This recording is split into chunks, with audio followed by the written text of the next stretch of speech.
आज मंगलवार का पावन दिन है और मैं आपके लिए संकट मोचन हनुमान जी की एक अद्भुत, दिव्य और रहस्यमयी कथा लेकर आया हूं। इस कथा को सुनने मात्र से जीवन के सभी संकट दूर हो जाते हैं, घर में सुख समृद्धि आती है और हनुमान जी की असीम कृपा बरसती है। तो आइए जय श्री राम और जय बजरंगबली का उद्घोष करते हुए इस पवित्र कथा की शुरुआत करते हैं। बहुत समय पुरानी बात है, जब इस धरती पर सत्य और धर्म का बोलबाला था। दक्षिण भारत के घने जंगलों के बीच एक छोटा सा गांव बसा हुआ था जिसका नाम था कृष्णपुरम।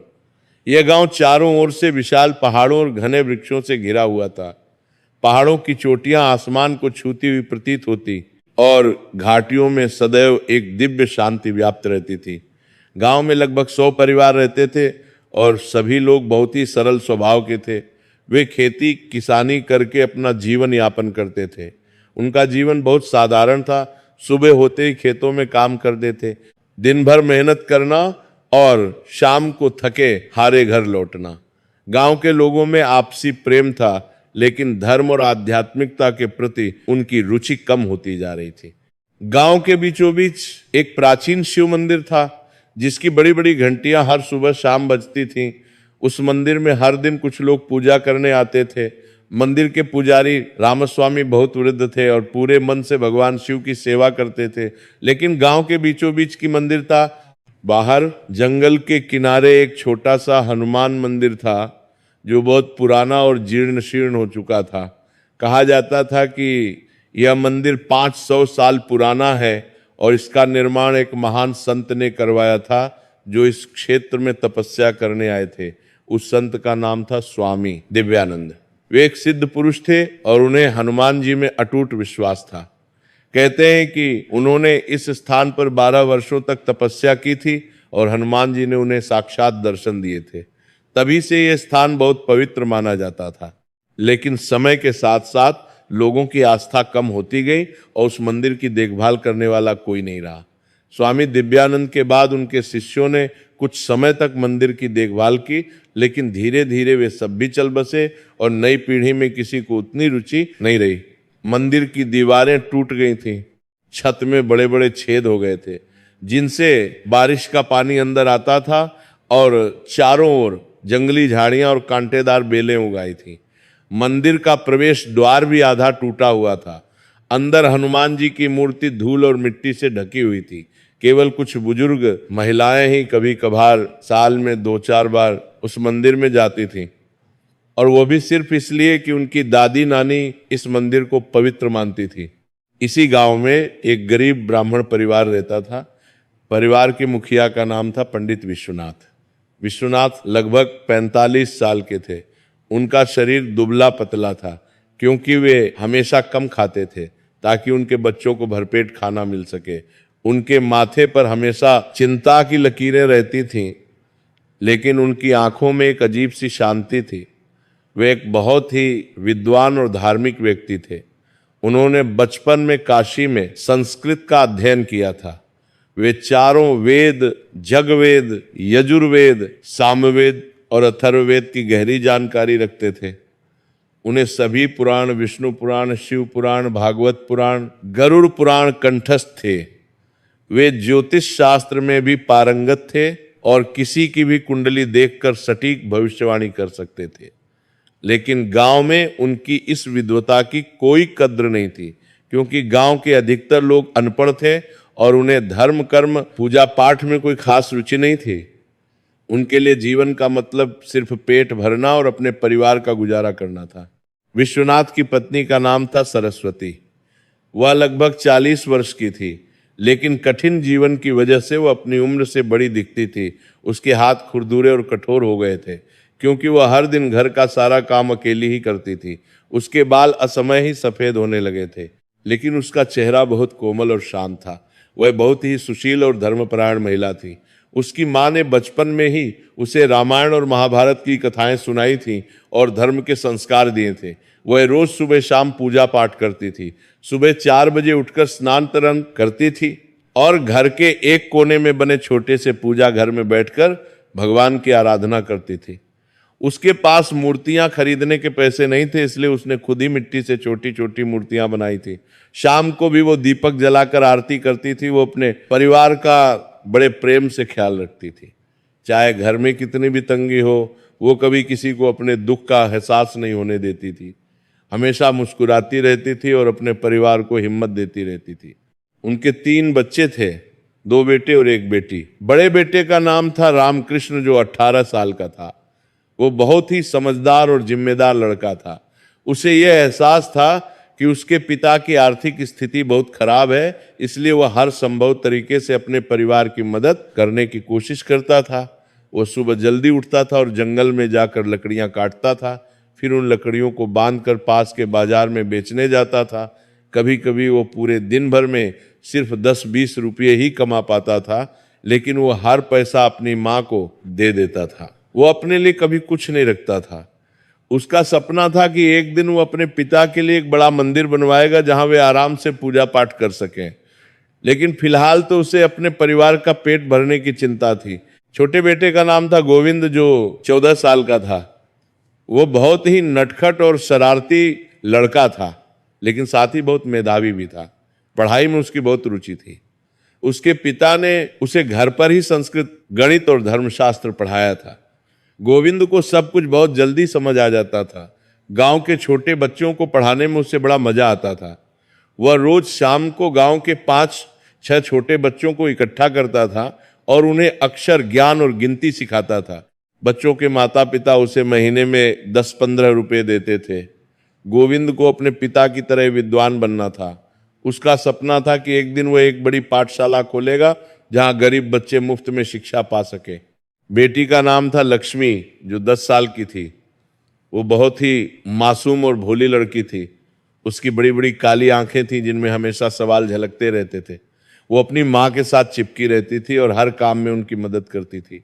सुबह उठकर घर के आंगन में झाड़ू लगाना, बर्तन धोना, पानी भरना, ये सब काम वो बड़े प्यार से करती थी। उसे अपनी माँ की कहानियां सुनना बहुत पसंद था। रात को जब सब सोने से पहले इकट्ठे होते थे तो सरस्वती लक्ष्मी को रामायण और कृष्ण लीला की कथाएं सुनाती थी। लक्ष्मी हर कहानी बड़े ध्यान से सुनती थी और फिर सवाल पूछती थी। कभी कभी वो अपनी माँ से पूछती थी, माँ, हम इतने गरीब क्यों हैं? भगवान हमें पैसे क्यों नहीं देते? तब सरस्वती उसे समझाती थी, बेटी, गरीबी और अमीरी बाहरी चीजें हैं, असली धन तो मन की शांति है। हमारे पास भले ही पैसे नहीं हैं, लेकिन हमारे पास प्यार है, विश्वास है और भगवान की कृपा है। यही सबसे बड़ा धन है। पंडित विश्वनाथ के पास कोई खेत खलिहान नहीं था। उनके पूर्वज कभी बहुत समृद्ध थे। उनके दादा के पास गांव में कई एकड़ जमीन थी, लेकिन उनके पिता बहुत सीधे और भोले थे। गांव के कुछ चालाक लोगों ने उनके पिता को धोखा देकर सारी जमीन हड़प ली थी। जब विश्वनाथ बड़े हुए तो उन्होंने न्याय के लिए बहुत कोशिश की, लेकिन गांव के जमींदार और अधिकारी सब मिले हुए थे। गरीब ब्राह्मण की कौन सुनता? आखिरकार विश्वनाथ को हार माननी पड़ी।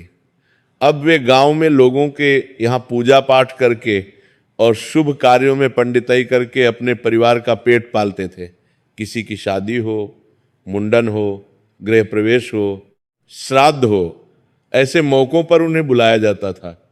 वे पूरी श्रद्धा और ईमानदारी से अपना काम करते थे। वेद मंत्रों का उच्चारण इतनी शुद्धता से करते थे कि सुनने वालों का मन मोह लेता था। लेकिन गांव के लोग बहुत कंजूस थे और उन्हें बहुत कम दक्षिणा देते थे। कभी कभी तो लोग कहते थे, अरे पंडित जी, आप तो ब्राह्मण हैं, आपका काम तो पूजा पाठ करना है, इसके लिए दक्षिणा मांगना तो पाप है। विश्वनाथ कुछ नहीं कहते थे। वे चुपचाप जो भी मिलता उसे स्वीकार कर लेते थे। कभी कभी तो पूरे महीने में 2-3 ही काम मिलते थे। ऐसे में परिवार का गुजारा बहुत मुश्किल से होता था।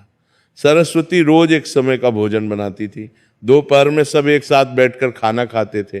खाने में बस रोटी और दाल होती थी, कभी कभार सब्जी बन पाती थी। रात को सब सिर्फ थोड़ा सा भुना हुआ चावल या रोटी के टुकड़े खाकर सो जाते थे।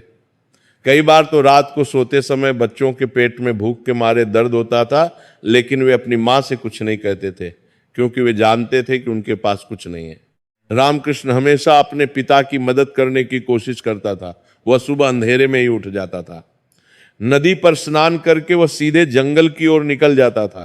जंगल घना और खतरनाक था, वहां जंगली जानवर भी रहते थे। कभी कभी भालू या तेंदुए की आवाज सुनाई देती थी, लेकिन रामकृष्ण डरता नहीं था। वह हनुमान चालीसा का पाठ करता हुआ जंगल में जाता था। उसे विश्वास था कि हनुमान जी उसकी रक्षा करेंगे। वह सूखी लकड़ियां इकट्ठा करता था। कभी कभी वह छोटे छोटे पेड़ काटता था जिनकी लकड़ी अच्छी होती थी। फिर उन लकड़ियों को रस्सी से बांधकर अपने सिर पर रखकर बाजार ले जाता था। बाजार गांव से 5 किलोमीटर दूर था। पैदल चलने में उसे लगभग 1.5 घंटा लग जाता था। बाजार में लकड़ी वाले उससे बहुत कम दाम पर लकड़ी खरीद लेते थे। कभी कभी तो वे कहते थे, अरे ये लकड़ी तो बेकार है, हम इतने पैसे नहीं दे सकते। रामकृष्ण चुपचाप कम पैसे लेकर वापस आ जाता था। रास्ते में उसके पैरों में छाले पड़ जाते थे और पीठ दर्द करने लगती थी, लेकिन वह कभी शिकायत नहीं करता था। गोविंद पढ़ाई में बहुत तेज था और वह गांव के छोटे बच्चों को पढ़ाता था। शुरुआत में तो कोई उसे गंभीरता से नहीं लेता था। लोग कहते थे, अरे ये तो खुद ही बच्चा है, ये क्या पढ़ाएगा। लेकिन धीरे धीरे जब बच्चों में सुधार दिखने लगा तो लोगों ने उसकी तारीफ करनी शुरू कर दी। गोविंद बच्चों को बहुत प्यार से पढ़ाता था। वो उन्हें केवल किताबी ज्ञान ही नहीं देता था, बल्कि जीवन के मूल्य भी सिखाता था। वो उन्हें बताता था कि दूर आपको सच्चाई, ईमानदारी, मेहनत और दूसरों के प्रति दया, यही जीवन के असली सिद्धांत है। बच्चे उसे बहुत पसंद करते थे। कुछ माता पिता उसे महीने में थोड़े पैसे देते थे। कुछ लोग पैसे की जगह अनाज दे देते थे, जो परिवार के लिए बहुत मददगार होता था। छोटी लक्ष्मी अपनी माँ के साथ घर के काम में हाथ बंटाती थी। वह सुबह उठकर सबसे पहले आंगन में जाती थी और गाय माता को प्रणाम करती थी। हाँ, उनके पास एक गाय थी जो उन्हें किसी ने दान में दी थी। वह गाय बहुत बूढ़ी हो चुकी थी और अब दूध भी नहीं देती थी, लेकिन विश्वनाथ का परिवार उसकी बहुत सेवा करता था। लक्ष्मी गाय को रोज चारा देती थी और उसकी पीठ पर हाथ फेरती थी। फिर वो अपनी माँ के साथ नदी पर पानी भरने जाती थी। पानी के भारी मटके उठाने में उसे बहुत मेहनत लगती थी, लेकिन वो कभी नानुकुर नहीं करती थी।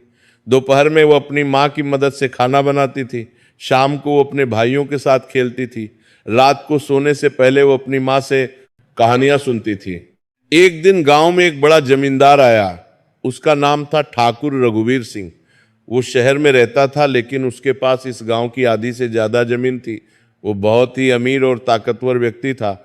उसके पास बड़ी बड़ी गाड़ियां थीं और दर्जनों नौकर चाकर थे। वो बहुत ही अहंकारी और क्रूर स्वभाव का था। गांव के लोग उससे बहुत डरते थे। जब भी वो गांव आता था तो उसके आगे पीछे उसके गुंडे चलते थे। वो जिससे भी बात करता था बहुत ऊंची आवाज में और रौब से बात करता था।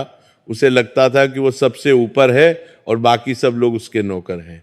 ठाकुर रघुवीर सिंह ने एक दिन गांव में आकर घोषणा की कि अगले महीने उसके इकलौते बेटे की शादी होने वाली है और वह बहुत बड़ा और भव्य आयोजन करना चाहता है। उसने कहा कि वह गांव में ही शादी का समारोह करवाएगा ताकि गांव के लोग भी उसकी शान देख सकें। उसने गांव के सभी लोगों को अपने बड़े से हवेली में बुलाया। हवेली बहुत बड़ी और भव्य थी। बड़े बड़े दरवाजे, संगमरमर के फर्श, महंगे झूमर और सोने चांदी के बर्तन, सब कुछ उसकी अमीरी का प्रदर्शन कर रहा था। गांव के सभी लोग डरते डरते इकट्ठे हुए। ठाकुर ने अपनी कुर्सी पर बैठे हुए कहा, सुनो सब लोग, मेरे बेटे की शादी बहुत बड़ी होने वाली है। 5,000 से ज्यादा मेहमान आएंगे। मैं चाहता हूं कि ये शादी इतनी शानदार हो कि लोग सालों तक इसे याद रखें। इसलिए तुम सभी को इस शादी में अपना अपना योगदान देना होगा। गांव के लोग आपस में फुसफुसाने लगे। उन्हें समझ आ गया कि ठाकुर उनसे मुफ्त में काम करवाना चाहता है।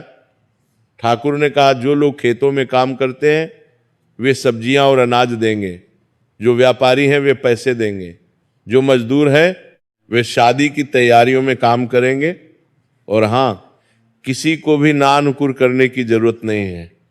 ये गांव मेरा है और इस गांव के हर इंसान का फर्ज है कि वो मेरे काम में सहयोग करे। लोगों के पास कोई विकल्प नहीं था। उन्होंने चुपचाप हामी भर दी। फिर ठाकुर ने पंडित विश्वनाथ को बुलाया। उसने कहा, पंडित जी, तुम्हें इस शादी में सारे धार्मिक कार्य करने होंगे। शादी में 7 दिन तक पूजा पाठ चलेगा।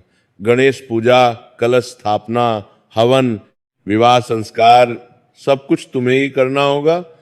और हाँ, मुझे सब कुछ बिल्कुल परफेक्ट चाहिए, कोई गलती नहीं होनी चाहिए। तुम्हें रोज सुबह 4 बजे से शुरू करके रात के 10 बजे तक काम करना होगा।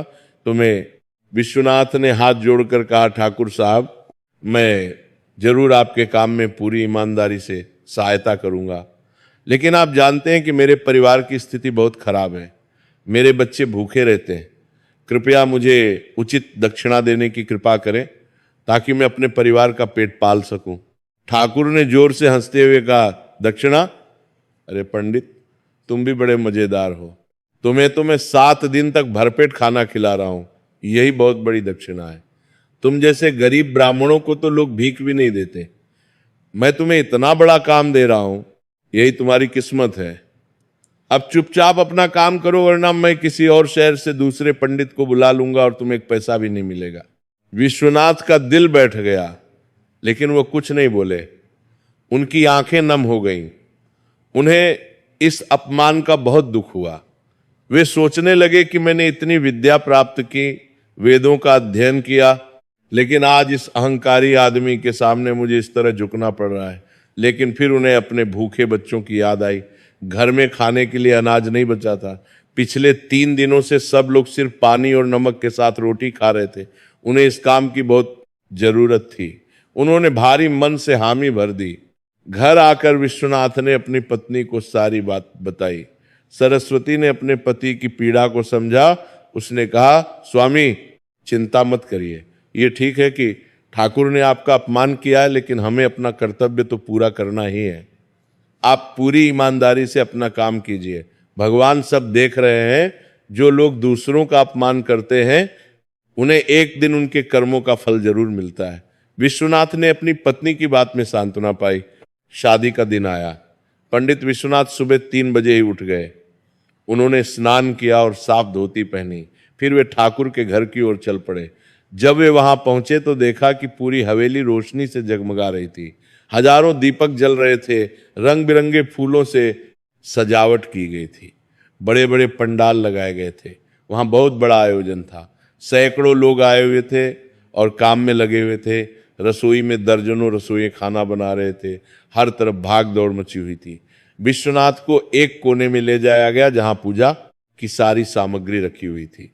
उन्होंने पहले गणेश जी की पूजा की, फिर कलश स्थापना की, फिर हवन की तैयारी शुरू की। पूरे दिन वे लगातार काम करते रहे। उनके हाथ थक गए थे, गला सूख गया था, लेकिन उन्हें खाने के लिए कुछ नहीं दिया गया। उन्हें कहा गया कि पहले पूजा पाठ पूरा करो, फिर खाना मिलेगा। दोपहर में जब सूरज सिर पर आ गया और गर्मी बहुत तेज हो गई तो विश्वनाथ को चक्कर आने लगे। उन्होंने कई घंटों से कुछ नहीं खाया था। भूख और प्यास से उनकी हालत खराब हो गई। उन्होंने ठाकुर के नौकर से कहा, भाई साहब, कृपया मुझे थोड़ा पानी पिला दीजिए और कुछ खाने को दे दीजिए। नौकर ने अकड़ कर कहा, अभी रुको, सब मेहमान खाना खा रहे हैं, तुम्हारी बारी नहीं आई है, थोड़ी देर में देखता हूं। विश्वनाथ ने सिर हिलाया और फिर से अपने काम में लग गए। शाम होते होते सभी मेहमान भरपेट खाना खा चुके थे। रसोई में बहुत सारा खाना बचा हुआ था। तब जाकर किसी ने विश्वनाथ को याद किया। एक नौकर ने आकर कहा, पंडित जी, चलो खाना खा लो। विश्वनाथ उठे और रसोई की तरफ गए। वहां उन्हें बचा खुचा ठंडा खाना दिया गया। कुछ रोटियां टूटी हुई थी, दाल ठंडी हो चुकी थी और सब्जी में से मेहमानों ने अच्छे टुकड़े निकाल लिए थे। लेकिन विश्वनाथ ने कुछ नहीं कहा। वे चुपचाप बैठ गए और उसी खाने को प्रसाद समझकर खाने लगे। उनकी आंखों में आंसू आ गए, लेकिन उन्होंने किसी को दिखाया नहीं। इसी तरह 7 दिन तक शादी का आयोजन चला। विश्वनाथ रोज सुबह से शाम तक काम करते रहे। हर दिन उन्हें देर से बचा खुचा खाना दिया जाता था। उनकी तबीयत बहुत खराब हो गई। उन्हें बुखार आ गया, शरीर में दर्द होने लगा, लेकिन उन्होंने अपना काम पूरी ईमानदारी से किया। उन्होंने हर मंत्र को शुद्ध उच्चारण के साथ बोला, हर रस्म को सही तरीके से निभाया। ठाकुर के कई मेहमान उनकी तारीफ करने लगे। कोई कहता, वाह, ये पंडित तो बहुत विद्वान है। कोई कहता, इतनी शुद्धता से मंत्रोच्चारण सुनने को नहीं मिलता। लेकिन ठाकुर ने उनकी कोई तारीफ नहीं की।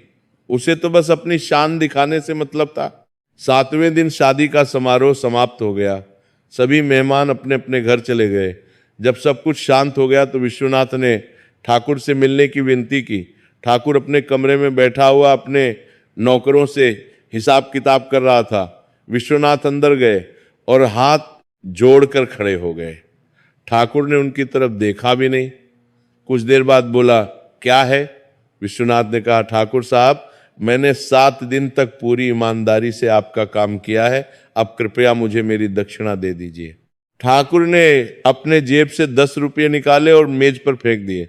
उसने कहा, ले जाओ। विश्वनाथ हैरान रह गए। उन्होंने कहा, ठाकुर साहब, ये तो बहुत कम है। मैंने 7 दिन तक लगातार काम किया, सुबह से लेकर रात तक। ये 10 रुपये तो बहुत कम से कम 100 रुपये तो दीजिए। ठाकुर ने क्रोध से मेज पर हाथ मारा और चिल्लाया, क्या कहा? तुमने मुझसे बहस करने की हिम्मत की? तुम जैसे गरीब पंडितों को तो मैं 1 रुपये भी ना दूं तो भी बहुत है। तुमने मेरे यहाँ 7 दिन खाना खाया, इतना अच्छा खाना तो तुम अपनी पूरी जिंदगी में कभी नहीं खाओगे। और तुम्हारी हिम्मत कैसे हुई मुझसे ज्यादा पैसे मांगने की? अगर तुम्हें ये पैसे नहीं चाहिए तो वापस कर दो। और हाँ, अब तुम्हें मेरे यहाँ दोबारा काम नहीं मिलेगा। मैं पूरे गांव में बोल दूंगा कि कोई भी तुम्हें काम पर ना रखे। जाओ, भागो यहां से। विश्वनाथ का भरा पूरा अपमान हो गया। उनकी आंखों में आंसू आ गए, उनकी आत्मा तक हिल गई। इतना अपमान उन्होंने अपने जीवन में कभी नहीं सहा था। वे चुपचाप वह 10 रुपये उठाकर वहां से निकल गए। बाहर आकर वे एक पेड़ के नीचे बैठ गए और फूट फूट कर रोने लगे। उनका मन बहुत भारी था। वे सोच रहे थे, मैंने क्या गुनाह किया है भगवान? मैंने हमेशा सच्चाई का साथ दिया, मैंने कभी किसी का बुरा नहीं किया, मैंने अपना सारा जीवन धर्म के रास्ते पर चलते हुए बिताया, फिर भी मेरी इतनी दुर्दशा क्यों है? मेरे बच्चे भूखे रहते हैं, मेरी पत्नी दुखी रहती है और मुझे ऐसे लोगों के यहाँ काम करना पड़ता है जो मेरा अपमान करते हैं। ये कैसा न्याय है? घर पहुंचकर विश्वनाथ ने अपनी पत्नी को सारी बात बताई। जब सरस्वती ने सुना तो उसे भी बहुत दुख हुआ, उसकी आंखों में भी आंसू आ गए, लेकिन उसने अपने आंसू पोंछ लिए और अपने पति को सांत्वना देने की कोशिश की। उसने कहा, स्वामी, कृपया धैर्य रखिए। जीवन में ऐसे क्षण आते हैं जब हमारी परीक्षा ली जाती है। भगवान हमें देख रहे हैं। जो लोग अच्छे कर्म करते हैं वह भगवान कभी कभी उनकी बहुत कठोर परीक्षा लेते हैं, लेकिन अंत में सत्य की ही विजय होती है। हमें अपना विश्वास नहीं खोना चाहिए, हमें अपनी आस्था पर विश्वास रखना चाहिए। विश्वनाथ ने गहरी सांस ली और कहा, हाँ, तुम सही कह रही हो, लेकिन कब तक हम ऐसे ही जीते रहेंगे? हमारे बच्चे भूखे रहते हैं और मैं उनके लिए कुछ नहीं कर पा रहा। मुझसे अपने परिवार का पेट भी नहीं पल रहा। मैं एक असफल पिता हूं, एक असफल पति हूं। सरस्वती ने अपने पति का हाथ पकड़ा और कहा, नहीं स्वामी, ऐसा मत कहिए। आप बहुत अच्छे पिता हैं और बहुत अच्छे पति हैं। आप हमेशा हमारा ख्याल रखते हैं, आप हमेशा ईमानदारी से काम करते हैं। ये आपकी कमी नहीं है, ये समय की मार है। लेकिन समय बदलता है, अंधेरे के बाद हमेशा उजाला आता है। उस रात पूरा परिवार दुखी था। बच्चों ने भी अपने पिता को इतना दुखी देखा था। रामकृष्ण ने अपने पिता के पास जाकर कहा, पिताजी, आप चिंता मत कीजिए, मैं और मेहनत करूंगा, मैं और ज्यादा लकड़ियां काट कर लाऊंगा। गोविंद ने कहा, हाँ पिताजी, मैं भी और ज्यादा बच्चों को पढ़ाऊंगा। हम सब मिलकर इस मुश्किल समय से पार पाएंगे। छोटी लक्ष्मी भी अपने पिता के पास आई और उनके हाथ पकड़कर बोली, पिताजी, मैं बड़ी होकर बहुत पैसे कमाऊंगी, फिर हम सब खुश रहेंगे। विश्वनाथ ने अपने बच्चों को गले लगाया और रो पड़े। उसी रात जब सब सो गए तो सरस्वती बाहर आंगन में आई। रात का समय था, आसमान साफ था और तारे चमक रहे थे। चांद अपनी पूरी चमक में था। सरस्वती ने ऊपर आसमान की ओर देखा। उसका मन बहुत भारी था। उसे अपने बच्चों और पति की चिंता सता रही थी। उसने हाथ जोड़कर आसमान की ओर देखा और मन ही मन प्रार्थना करने लगी, हे भगवान, मैं नहीं जानती कि मेरी ये प्रार्थना आप तक पहुंचेगी या नहीं, मैं नहीं जानती कि आप सुन रहे हैं या नहीं, लेकिन मैं एक माँ हूं और मुझसे अपने बच्चों का दुख नहीं देखा जाता। मेरे बच्चे भूखे रहते हैं, रात को सोते समय उनके पेट में दर्द होता है, मैं उन्हें भरपेट खाना नहीं दे पाती। मेरे पति इतने अच्छे इंसान हैं, उन्होंने कभी किसी का बुरा नहीं किया, वे हमेशा धर्म के रास्ते पर चले, फिर भी आज उनका इतना अपमान हुआ। ये क्यों हुआ भगवान? हमने ऐसा क्या पाप किया है जिसकी हमें इतनी कठोर सजा मिल रही है? सरस्वती की आंखों से आंसू बह रहे थे। वह रोते रोते बोलती जा रही थी, हे भगवान, अगर आपको हमें सजा देनी है तो कृपया मुझे दीजिए, मेरे बच्चों को और मेरे पति को क्षमा कर दीजिए। मैं सारा दुख सह लूंगी, मैं भूखी रहूंगी, मैं कितनी भी मेहनत करूंगी, लेकिन कृपया मेरे परिवार पर दया कीजिए, हमें इस संकट से उबारिए, हमें कोई रास्ता दिखाइए। उसने अपने हाथ ऊपर उठाए और पूरे मन से प्रार्थना की। अचानक एक ठंडी हवा का झोंका आया, पत्ते सरसराने लगे। सरस्वती ने महसूस किया कि जैसे कोई उसके बहुत पास आ गया है। उसने घबराकर पीछे मुड़कर देखा तो वहां एक बूढ़ी औरत खड़ी थी। वह औरत बहुत ही वृद्ध लग रही थी। उसकी उम्र कम से कम 80-90 साल की रही होगी। उसके बाल बिल्कुल सफेद थे और चेहरे पर गहरी झुर्रियां थीं। वो बहुत दुबली पतली थी, लेकिन उसकी आंखों में एक अजीब सी चमक थी, एक दिव्य चमक जो साधारण नहीं लग रही थी। उसने सफेद रंग की सादी साड़ी पहनी हुई थी और उसके हाथ में एक छोटी सी पोटली थी। सरस्वती डर गई। उसने कांपते हुए पूछा, आप कौन हैं? इतनी रात गए यहाँ कैसे आई? आप कहाँ से आई हैं? बूढ़ी औरत ने धीरे से मुस्कुराते हुए कहा, बेटी डरो मत, मैं तुम्हारा बुरा नहीं चाहती। मैं सिर्फ एक भटकती हुई साधिका हूं। मैं तीर्थ यात्रा पर निकली हूं।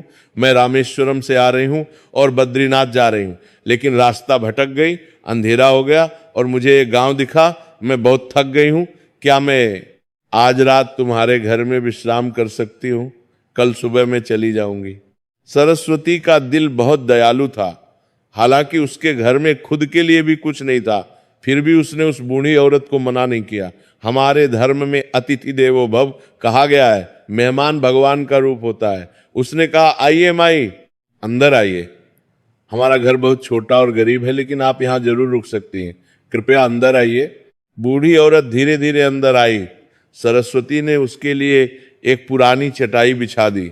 चटाई भी बहुत पुरानी थी और उसमें कई जगह छेद हो गए थे, लेकिन और कुछ था नहीं। बूढ़ी औरत ने बिना किसी शिकायत के उस चटाई पर बैठ गई। फिर उसने पूछा, बेटी तुम्हारा नाम क्या है? सरस्वती ने कहा, मेरा नाम सरस्वती है माई। बूढ़ी औरत ने कहा, बहुत अच्छा नाम है। सरस्वती तो ज्ञान की देवी है, तुम्हारे माता पिता ने तुम्हें बहुत अच्छा नाम दिया है। फिर उसने पूछा, बेटी आपको भूख लगी होगी? सरस्वती परेशान हो गई। घर में खाने के लिए कुछ नहीं था। दोपहर में जो थोड़ा सा अनाज था उससे खाना बनाया गया था और सब लोगों ने खा लिया था। बस एक छोटा सा टुकड़ा रोटी का बचा था जो सरस्वती ने सुबह अपने बच्चों को खिलाने के लिए रख रखा था। उसने सोचा, अब क्या करूं, इस बूढ़ी माई को क्या खिलाऊं? लेकिन फिर उसे अपने धर्म का ख्याल आया। हमारे शास्त्रों में कहा गया है कि भूखे को खाना खिलाना सबसे बड़ा पुण्य है और मेहमान को तो हर हाल में खाना खिलाना चाहिए। उसने तय किया कि वह अपने बच्चों के लिए रखी हुई रोटी इस बूढ़ी औरत को दे देगी, सुबह किसी तरह से कुछ और इंतजाम कर लेगी। उसने कहा, हाँ माई, मैं आपके लिए कुछ लाती हूँ। वो रसोई में गई और वो छोटा सा टुकड़ा रोटी का लेकर आई, साथ में थोड़ा सा नमक और प्याज भी था। उसने वो सब बूढ़ी औरत के सामने रख दिया। बूढ़ी औरत ने देखा और समझ गई कि ये परिवार बहुत गरीब है। उसने पूछा, बेटी घर में बस इतना ही है? सरस्वती ने सिर झुकाकर कहा, हाँ माई, माफ कीजिएगा, हमारे पास और कुछ नहीं है। आप चाहें तो सुबह मैं आपके लिए कुछ बेहतर इंतजाम कर सकती हूँ। बूढ़ी औरत ने कहा, नहीं बेटी, ये बहुत है। तुमने जो दिया है वो पूरे प्रेम से दिया है, यही सबसे बड़ी बात है। फिर उसने बड़े प्यार से वो रोटी खाई। जब वो खाना खा रही थी तो सरस्वती ने देखा कि उस बूढ़ी औरत के चेहरे पर एक अजीब सी शांति और संतुष्टि थी। ऐसा लग रहा था जैसे वो कोई बहुत बड़ा भोजन कर रही हो।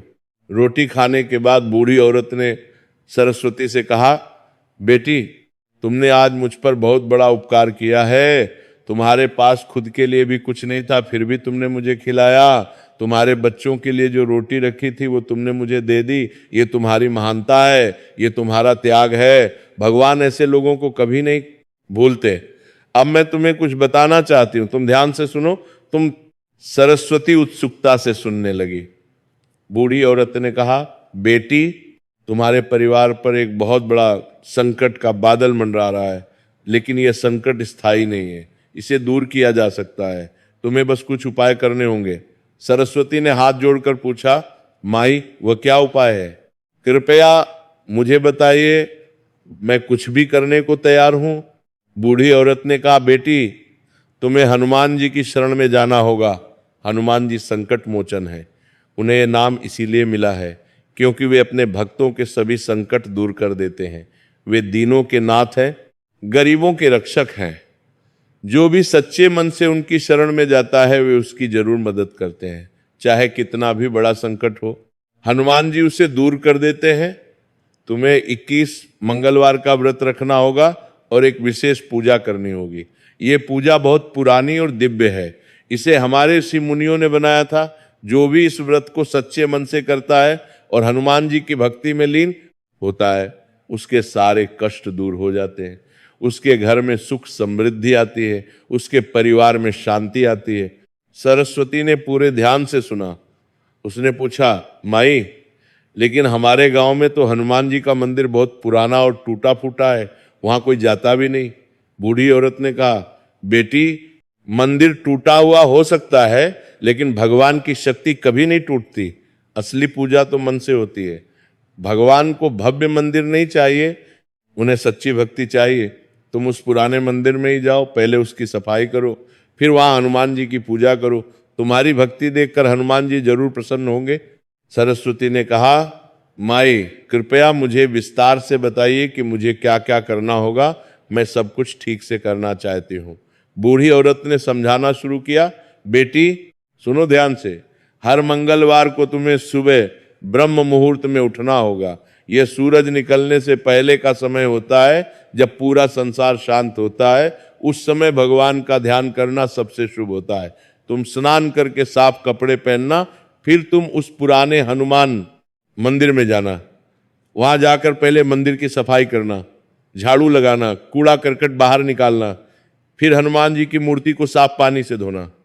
अगर तुम्हारे पास चंदन हो तो उसे चंदन का लेप लगाना, नहीं तो कोई बात नहीं। फिर एक छोटा सा दीपक जलाना। अगर तुम्हारे पास घी है तो घी का दीपक, नहीं तो तेल का दीपक भी चलेगा। अगर तुम्हारे पास फूल हो तो मूर्ति के सामने चढ़ाना, नहीं तो जंगल से कुछ जंगली फूल तोड़ लेना। सरस्वती सब कुछ ध्यान से सुन रही थी। बूढ़ी औरत ने आगे कहा, फिर तुम हनुमान जी के सामने बैठकर हनुमान चालीसा का पाठ करना। अगर तुम्हें पूरी चालीसा याद नहीं है तो कोई बात नहीं, तुम बस जय हनुमान ज्ञान गुण सागर, जय कपीश तिहूं लोक उजागर का जाप करना, या फिर बस जय हनुमान या ओम हनुमते नमः का जाप करना।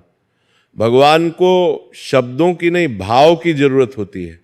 तुम पूरे मन से, पूरी श्रद्धा से उनसे प्रार्थना करना, उन्हें अपने दुख बताना, उनसे मदद मांगना, वे जरूर सुनेंगे। फिर बूढ़ी औरत ने सबसे महत्वपूर्ण बात बताई, बेटी, और सुनो, ये सबसे महत्वपूर्ण बात है।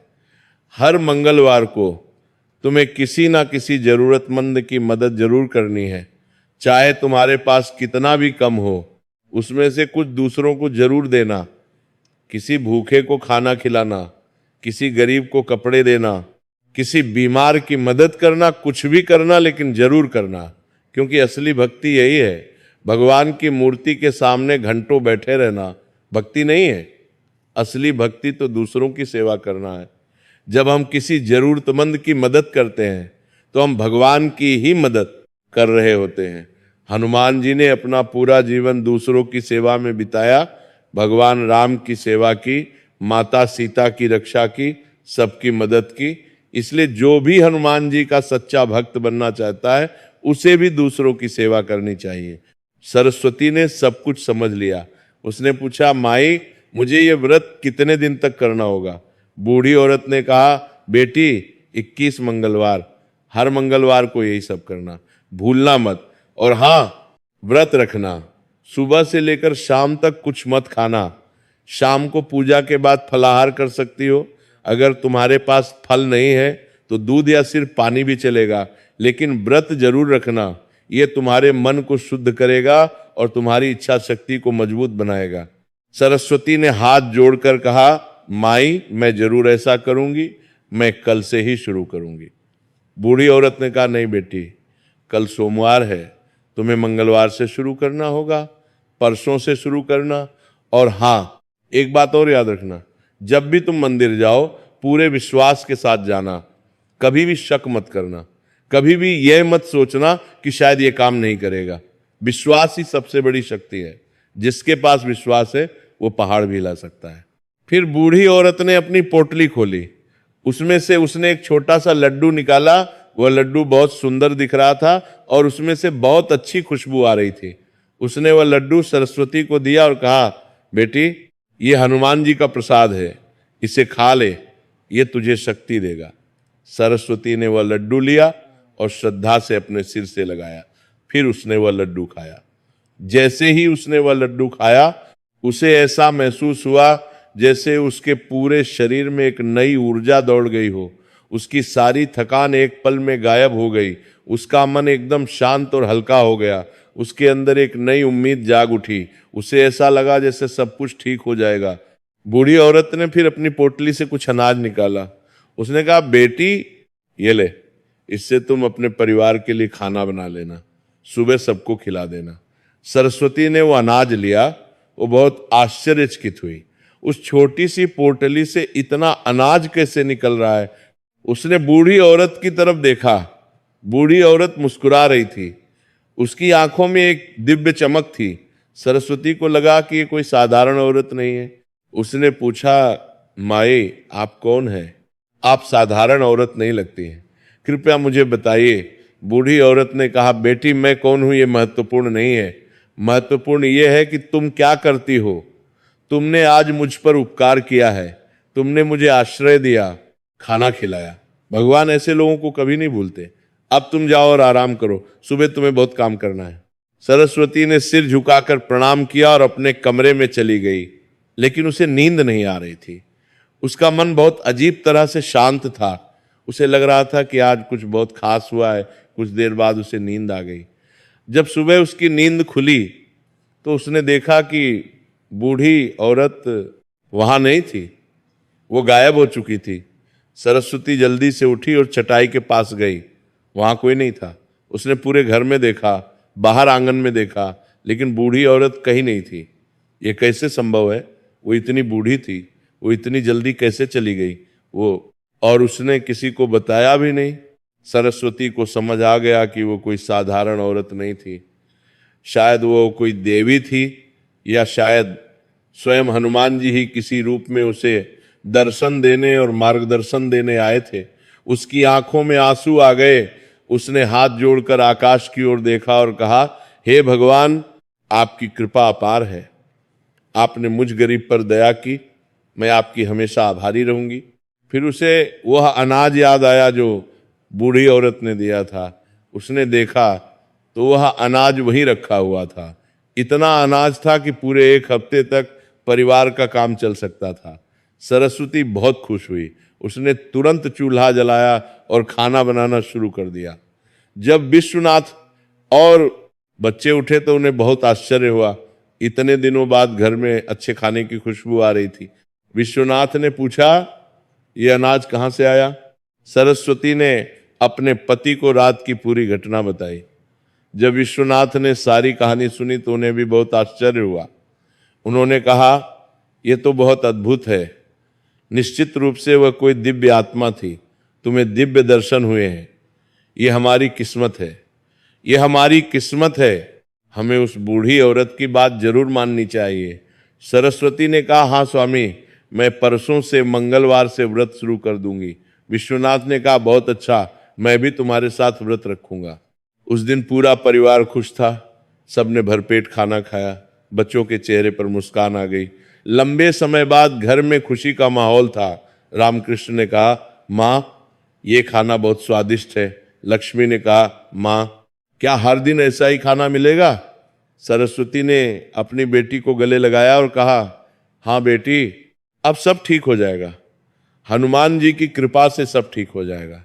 मंगलवार का दिन आया। सरस्वती सुबह 4 बजे ही उठ गई। उसने स्नान किया, साफ साड़ी पहनी, फिर वह उस पुराने हनुमान मंदिर की ओर चल पड़ी।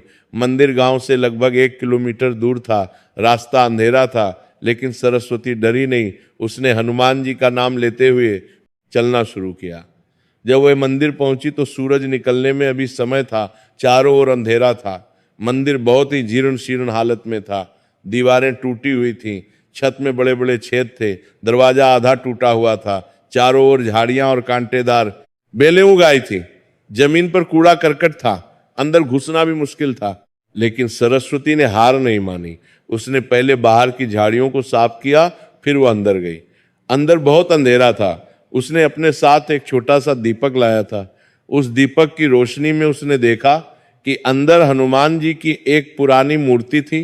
मूर्ति पर धूल और मिट्टी की मोटी परत जमी हुई थी। मूर्ति के चारों ओर मकड़ी के जाले थे, लेकिन फिर भी मूर्ति में एक दिव्यता थी। सरस्वती ने मूर्ति को प्रणाम किया, फिर उसने सफाई करनी शुरू कर दी। उसने पहले जमीन पर झाड़ू लगाई, कूड़ा करकट बाहर फेंका, मकड़ी के जाले साफ किए। फिर वो नदी से पानी लेने गई। उसने एक छोटी सी बाल्टी में पानी भरा और वापस आई। फिर उसने बहुत प्यार और श्रद्धा से हनुमान जी की मूर्ति को धोना शुरू किया। धीरे धीरे धूल और मिट्टी हटने लगी, मूर्ति साफ दिखने लगी। एक बहुत सुंदर मूर्ति थी। हनुमान जी एक हाथ में गदा पकड़े हुए थे और दूसरा हाथ आशीर्वाद की मुद्रा में था। उनके चेहरे पर एक मुस्कान थी। जब मूर्ति पूरी तरह साफ हो गई तो सरस्वती को लगा जैसे हनुमान जी सच में मुस्कुरा रहे हैं। उसने अपने साथ लाया हुआ दीपक जलाया। उसके पास फूल नहीं थे, इसलिए रास्ते में जो कुछ जंगली फूल मिले थे उन्हें तोड़ लाई थी। उसने वे फूल मूर्ति के सामने चढ़ा दिए। फिर वो हाथ जोड़कर बैठ गई। उसे हनुमान चालीसा पूरी याद नहीं थी। उसकी माँ ने बचपन में कुछ पंक्तियां सिखाई थीं। उसने वही पंक्तियां बोलनी शुरू की। जय हनुमान ज्ञान गुण सागर, जय कपीश तिहु लोक उजागर। फिर उसने बस जय हनुमान का जाप करना शुरू कर दिया। उसका मन बिल्कुल शांत हो गया। वह पूरी तरह से भक्ति में लीन हो गई। उसे समय का पता ही नहीं चला। कुछ देर बाद उसने आंखें खोली। बाहर सूरज निकल आया था। सुबह की पहली किरणें मंदिर के अंदर आ रही थीं। उन किरणों में हनुमान जी की मूर्ति और भी सुंदर दिख रही थी। सरस्वती ने फिर से प्रणाम किया और कहा, हे हनुमान जी, मैं आपकी शरण में आई हूँ। मेरे परिवार पर बहुत बड़ा संकट है। हम बहुत गरीब हैं। मेरे बच्चे भूखे रहते हैं। मेरे पति का अपमान होता है। कृपया हम पर दया कीजिए, हमें इस संकट से उबारिए। मैं आपकी सच्चे मन से भक्ति करूंगी। आप संकट मोचन हैं, कृपया हमारे संकट मोचन कीजिए। पूजा के बाद जब वह घर लौट रही थी तो रास्ते में उसे एक भिखारी मिला। वो बहुत बूढ़ा और कमजोर आदमी था। उसके कपड़े फटे हुए थे। वो बहुत दुबला पतला था और भूख से तड़प रहा था। उसने सरस्वती से भीख मांगी। सरस्वती को बूढ़ी औरत की बात याद आई कि हर मंगलवार को किसी जरूरतमंद की मदद करनी है। उसके पास उस समय कुछ नहीं था, लेकिन घर में जो अनाज बूढ़ी औरत ने दिया था उसमें से थोड़ा सा वह अपने पल्लू में बांध कर लाई थी। सोचा था कि रास्ते में कोई जरूरतमंद मिल जाए तो दे दूंगी। उसने वो अनाज उस भिखारी को दे दिया। भिखारी की आंखों में आंसू आ गए। उसने हाथ जोड़कर कहा, बेटी, भगवान तुम्हारा भला करे। तुमने आज मेरी जान बचाई है। मैं कई दिनों से भूखा था, तुम्हारी दया से आज मुझे खाना मिलेगा। भगवान तुम्हें सदा सुखी रखें। सरस्वती घर पहुंची। उस दिन एक छोटा सा चमत्कार हुआ। दोपहर को एक आदमी उनके घर आया। उसका नाम था शंकर। वो गांव का एक किसान था। उसने कहा, पंडित जी, कल मेरे घर एक पूजा है। मेरी माँ की पुण्यतिथि है, आप आएंगे? माँ की पुण्यतिथि मैं चाहता हूं कि आप ही पूजा करवाएं। विश्वनाथ ने खुशी से हामी भर दी। अगले दिन उन्होंने वो पूजा की। शंकर बहुत अच्छा आदमी था। उसने विश्वनाथ को खाना भी खिलाया और अच्छी दक्षिणा भी दी। उसने 50 रुपये दिए और साथ में कुछ अनाज भी दिया। विश्वनाथ बहुत खुश हुए। उस पैसे से सरस्वती ने अनाज खरीदा और परिवार के लिए अच्छा खाना बनाया। बच्चे बहुत दिनों बाद पेट भरकर खाना खाए। इस तरह हर मंगलवार को सरस्वती व्रत रखती थी और मंदिर जाती थी। हर बार वो मंदिर की सफाई करती थी हनुमान जी की पूजा करती थी और किसी न किसी जरूरतमंद की मदद करती थी। धीरे धीरे उनके जीवन में सकारात्मक बदलाव आने लगे। विश्वनाथ को अब नियमित रूप से काम मिलने लगा। गांव के लोग जो पहले उनका सम्मान नहीं करते थे, अब वे उनसे अच्छे से बात करने लगे। कुछ लोग तो उनसे सलाह लेने भी आने लगे। रामकृष्ण को एक व्यापारी ने अपनी दुकान में काम दे दिया। वो व्यापारी लकड़ी का काम करता था। उसने रामकृष्ण की मेहनत और ईमानदारी देखी तो उसे अपनी दुकान में रख लिया। रामकृष्ण को अब अच्छी तनख्वाह मिलने लगी। गोविंद को गांव के एक छोटे से स्कूल में अध्यापक की नौकरी मिल गई। अब उसे भी नियमित आमदनी होने लगी। घर में अब खुशहाली आने लगी। कुछ हफ्तों बाद गांव में एक बड़ा बदलाव हुआ। ठाकुर रघुवीर सिंह के घर एक बड़ा हादसा हुआ। उसके बेटे की शादी के कुछ दिन बाद ही उसकी बहू बीमार पड़ गई। डॉक्टरों ने बहुत इलाज किया लेकिन कोई फायदा नहीं हुआ। ठाकुर ने बड़े बड़े शहरों के डॉक्टरों को बुलाया, लाखों रुपए खर्च किए, लेकिन उसकी बहू की हालत बिगड़ती जा रही थी। ठाकुर बहुत परेशान हो गया। एक दिन गांव के किसी बुजुर्ग ने उसे सलाह दी कि तुम पंडित विश्वनाथ से मिलो, वे बहुत विद्वान हैं, शायद वे कोई उपाय बता सकें। शुरुआत में तो ठाकुर ने इस बात को नहीं माना। उसका अहंकार था कि मैं इतना बड़ा आदमी हूं, मुझे उस गरीब पंडित की क्या जरूरत है। लेकिन जब हालात और बिगड़ते गए तो आखिरकार उसे झुकना पड़ा। एक दिन ठाकुर खुद विश्वनाथ के घर आया। ये बहुत बड़ी बात थी। इतना बड़ा जमींदार गरीब ब्राह्मण के घर आया। विश्वनाथ बहुत हैरान हुए। ठाकुर ने कहा, पंडित जी, मैं बहुत परेशान हूं, मेरी बहू बहुत बीमार है, डॉक्टर कुछ नहीं कर पा रहे, कृपया आप कुछ उपाय बताइए। विश्वनाथ को ठाकुर की उस घटना की याद आई जब उसने उनका अपमान किया था। लेकिन विश्वनाथ का दिल बहुत साफ था। उन्होंने कोई बुरा नहीं माना। उन्होंने कहा, ठाकुर साहब, मैं जरूर आपकी मदद करूंगा, आप मुझे अपने घर ले चलिए। विश्वनाथ ठाकुर के घर गए। उन्होंने ठाकुर की बहू को देखा, फिर उन्होंने उसकी कुंडली देखी। थोड़ी देर बाद उन्होंने कहा, ठाकुर साहब, आपकी बहू पर किसी की बुरी नजर लगी है, इसके लिए एक विशेष पूजा करनी होगी, और सबसे महत्वपूर्ण बात, आपको हनुमान जी की शरण में जाना होगा, आपको मंगलवार का व्रत रखना होगा। ठाकुर ने कहा, पंडित जी, मैं सब कुछ करूंगा, बस मेरी बहू ठीक हो जाए। विश्वनाथ ने एक विशेष पूजा करवाई और ठाकुर को समझाया कि उसे अपने अहंकार को छोड़ना होगा, उसे गरीबों की मदद करनी होगी, उसे लोगों के साथ अच्छा व्यवहार करना होगा। ठाकुर ने वचन दिया कि वो ऐसा करेगा। विश्वनाथ ने उसे हनुमान जी के मंदिर में ले जाकर पूजा करवाई। कुछ ही दिनों में ठाकुर की बहू की हालत सुधरने लगी। एक हफ्ते बाद वो पूरी तरह ठीक हो गई। ठाकुर बहुत खुश हुआ। उसने विश्वनाथ को बहुत सारा धन देना चाहा, लेकिन विश्वनाथ ने कहा, ठाकुर साहब, मुझे आपके धन की जरूरत नहीं है, आप बस इतना करें कि गांव के गरीब लोगों की मदद करें, उनके साथ अच्छा व्यवहार करें, यही मेरी दक्षिणा होगी। ठाकुर को अपनी गलती का एहसास हुआ। उसने विश्वनाथ के पैर छुए और कहा, पंडित जी, मुझे माफ कर दीजिए, मैंने आपके साथ बहुत बुरा व्यवहार किया था, मैंने आपका अपमान किया था, मैं बहुत शर्मिंदा हूं। विश्वनाथ ने कहा, ठाकुर साहब, बीती बातों को भूल जाइए, भगवान ने आपको एक नया अवसर दिया है, अब आप एक अच्छे इंसान बनिए। उस दिन के बाद ठाकुर सच में बदल गया। वो गरीबों के साथ अच्छा व्यवहार करने लगा। उसने गांव में एक स्कूल खुलवाया, उसने सड़कें बनवाई, गरीबों को रोजगार दिया। उसका अहंकार खत्म हो गया। इस घटना के बाद पंडित विश्वनाथ का नाम पूरे इलाके में फैल गया। दूर दूर से लोग उनसे मिलने आने लगे। उन्हें बहुत काम मिलने लगा। अब उनकी आर्थिक स्थिति बहुत सुधर गई। लेकिन सबसे बड़ी बात यह थी कि उन्होंने और सरस्वती ने कभी अपनी भक्ति नहीं छोड़ी। सरस्वती हर मंगलवार को मंदिर जाती रही। उसने 21 मंगलवार पूरे कर लिए, लेकिन फिर भी वह हर मंगलवार को जाती रही। यह अब उसकी आदत बन गई थी, उसके जीवन का एक अभिन्न हिस्सा बन गई थी।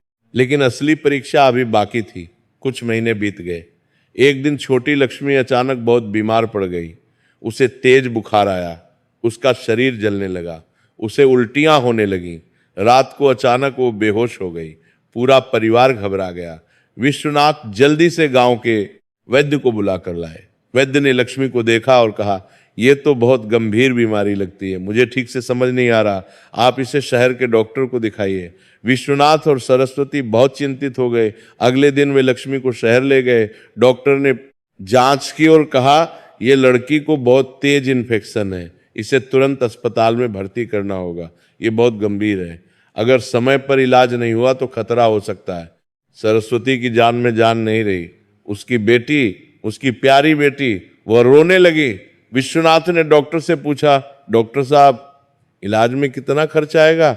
डॉक्टर ने कहा, कम से कम 5,000 रुपये लगेंगे, और अगर हालत और बिगड़ी तो और ज्यादा खर्च हो सकता है।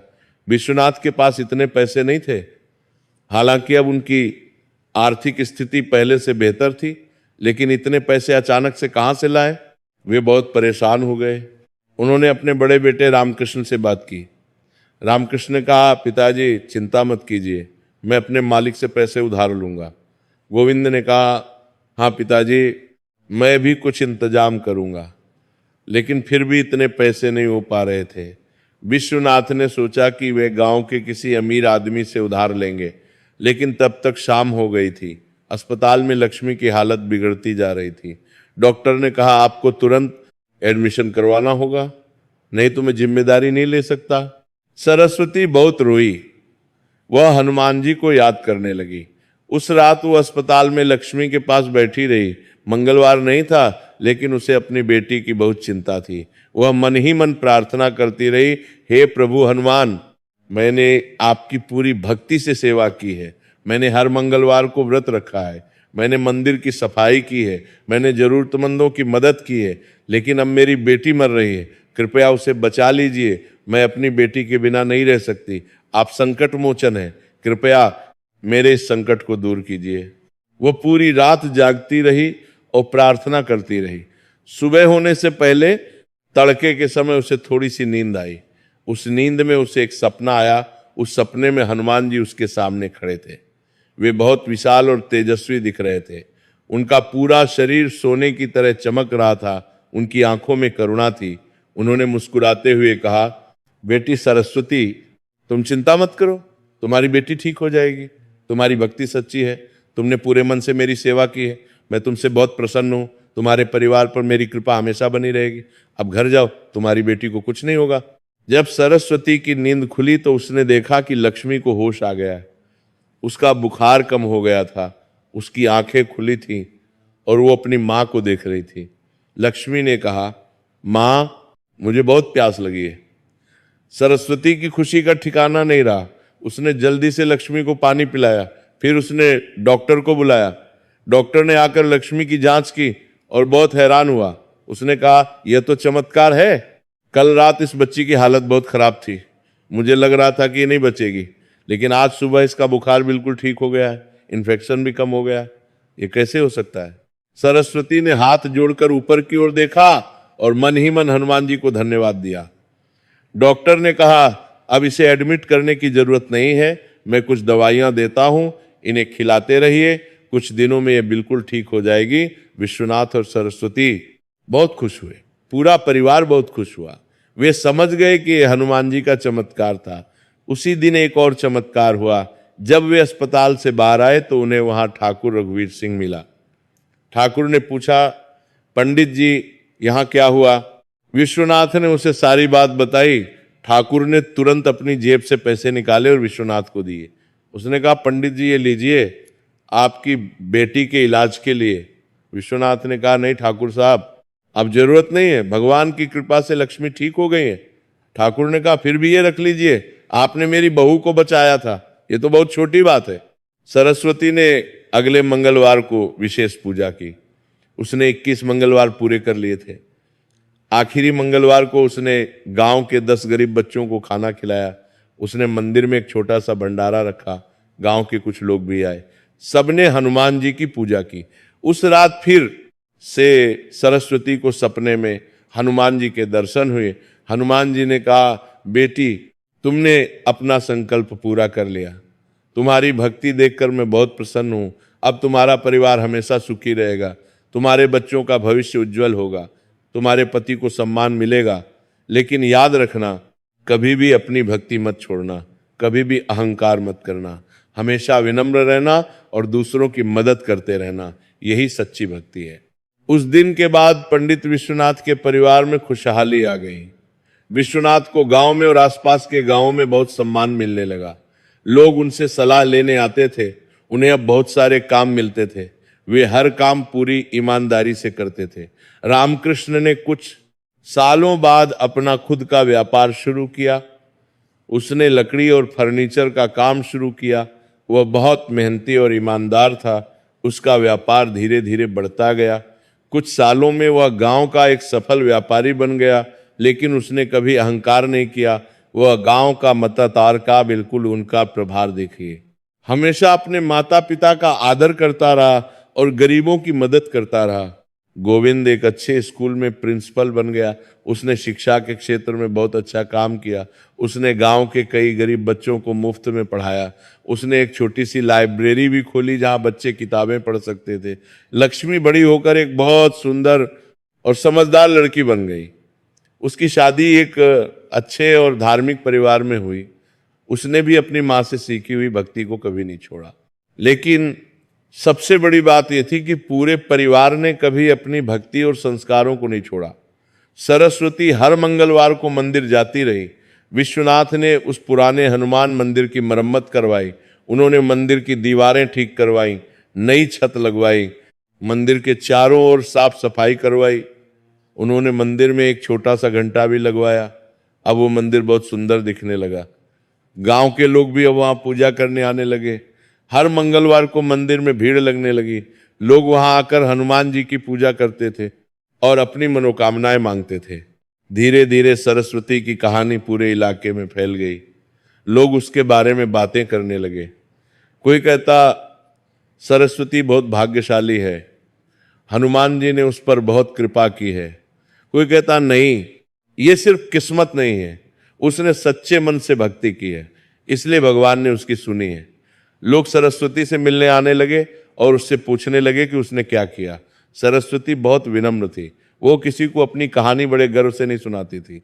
वो बस इतना कहती थी, मैंने कुछ खास नहीं किया, बस हनुमान जी की शरण में गई, उनकी भक्ति की और उन्होंने मेरी सुन ली। हनुमान जी बहुत दयालु हैं, वे अपने हर भक्त की सुनते हैं। समय बीतता गया, साल दर साल बीतते गए। सरस्वती और विश्वनाथ बूढ़े हो गए थे। उनके बाल सफेद हो गए थे, शरीर कमजोर हो गया था, लेकिन उनकी आस्था और भक्ति कभी कमजोर नहीं हुई। सरस्वती अब भी हर मंगलवार को मंदिर जाती थी। भले ही अब उसे चलने में तकलीफ होती थी, भले ही अब उसके घुटनों में दर्द रहता था, लेकिन वह अपनी भक्ति नहीं छोड़ती थी। उसकी बेटी लक्ष्मी अब उसके साथ जाती थी और उसकी मदद करती थी। एक दिन गांव में एक युवा महिला आई। वो बहुत दुखी और परेशान लग रही थी। उसके कपड़े फटे हुए थे, उसकी आंखों में आंसू थे। वो रास्ते में भटक रही थी। लक्ष्मी ने उसे देखा और अपने घर बुलाया। सरस्वती ने उस महिला से बात की तो पता चला कि उसका नाम पार्वती है और वह पास के गांव से आई है। उसकी एक दुखद कहानी थी। उसके पति की कुछ महीने पहले एक दुर्घटना में मृत्यु हो गई थी। अब वो अपने 2 छोटे बच्चों के साथ अकेली रह गई थी। उसके पास कोई सहारा नहीं था। उसके ससुराल वालों ने उसे घर से निकाल दिया था। उसके मायके वाले भी बहुत गरीब थे और उसकी मदद नहीं कर सकते थे। वो अब बेघर हो गई थी और उसे समझ नहीं आ रहा था कि क्या करे। सरस्वती का दिल पिघल गया।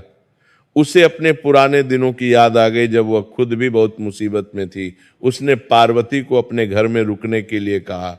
उसने उसे खाना खिलाया। फिर उसने पार्वती को अपनी कहानी सुनाई, वही कहानी जो कभी उस बूढ़ी औरत ने उसे सुनाई थी। उसने उसे बताया कि कैसे उसका परिवार भी बहुत मुसीबत में था, कैसे उन्हें खाने के लिए भी पर्याप्त नहीं होता था, कैसे उसके पति का अपमान होता था, और फिर कैसे उस बूढ़ी औरत ने उसे हनुमान जी की शरण में जाने की सलाह दी थी, कैसे उसने 21 मंगलवार का व्रत किया था और कैसे हनुमान जी की कृपा से उनका जीवन बदल गया था। पार्वती ने बहुत ध्यान से सुना।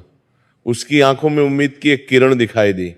उसने पूछा, माता जी, क्या मेरी भी मदद हो सकती है? क्या मुझे भी यह व्रत करना चाहिए? सरस्वती ने कहा, हाँ बेटी, जरूर करो।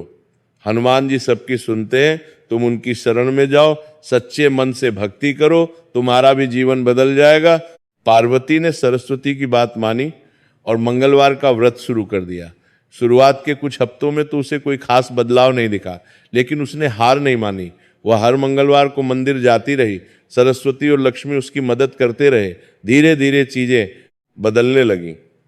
एक दिन गांव की एक औरत ने पार्वती को अपने घर में काम करने के लिए बुलाया। फिर कुछ और लोगों ने भी उसे काम दिया। पार्वती मेहनत से काम करती थी, वो बहुत ईमानदार थी। लोगों को उसका काम पसंद आने लगा। धीरे धीरे उसे नियमित काम मिलने लगा।